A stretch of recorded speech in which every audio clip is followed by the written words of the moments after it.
जय माता दी दोस्तों, स्वागत है आपका हमारे YouTube चैनल पर। आज मैं आपको इस वीडियो में कार्तिक मास की महात्म्य का 20वां अध्याय सुनाऊंगी। माँ शारदा की प्रेरणा स्वयं सहाय कार्तिक महात्म्य का लिखूं यह 20वां अध्याय। तो आइए करते हैं अध्याय को प्रारंभ। अब राजा पृथु ने पूछा, हे देवर्षि नारद, इसके बाद युद्ध में क्या हुआ तथा वह दैत्य जलंधर किस प्रकार मारा गया? कृपया मुझे वह कथा सुनाइए। नारद जी बोले, जब गिरिजा वहां से अदृश्य हो गई और गंधर्वी माया भी विलीन हो गई, तब भगवान वृषभ ध्वज चैतन्य हो गए। उन्होंने लौकिकता व्यक्त करते हुए बड़ा क्रोध किया और विस्मित मना जलंधर से युद्ध करने लगे। जलंधर शंकर के बाणों को काटने लगा, परंतु जब काट न सका तब उसने उन्हें मोहित करने के लिए माया की पार्वती का निर्माण कर अपने रथ पर बांध लिया। तब अपनी प्रिय पार्वती को इस प्रकार कष्ट में पड़ा देख लौकिक लीला दिखाते हुए शंकर जी व्याकुल हो गए। शंकर जी ने भयंकर रौद्र रूप धारण कर लिया।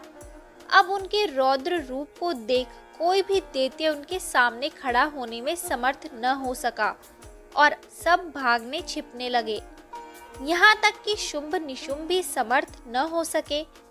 शिव जी ने उन शुंभ निशुंभ को श्राप देकर बड़ा धिक्कारा और कहा, तुम दोनों ने मेरा बड़ा अपराध किया है।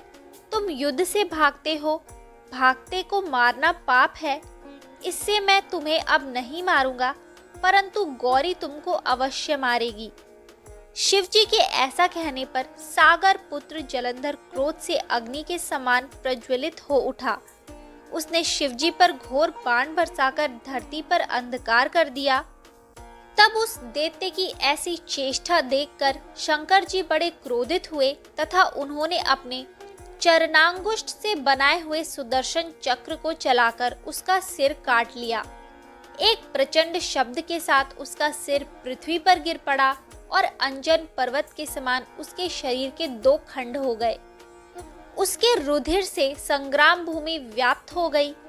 शिवाज्ञा से उसका रक्त और मांस महारौरव में जाकर रक्त का कुंड हो गया तथा उसके शरीर का तेज निकलकर शंकर जी में वैसे ही प्रवेश कर गया जैसे वृंदा का तेज गौरी के शरीर में प्रविष्ट हुआ था। जलंधर को मरा देख देवता और सब गंधर्व प्रसन्न हो गए। तो दोस्तों, यहाँ होता है कार्तिक मास के महात्म्य का 20वां अध्याय समाप्त। आगे के सभी अध्याय सुनने के लिए और हमारी आगे की सभी वीडियोस को देखने के लिए हमारे चैनल को सब्सक्राइब करें और शेयर करना ना भूलें।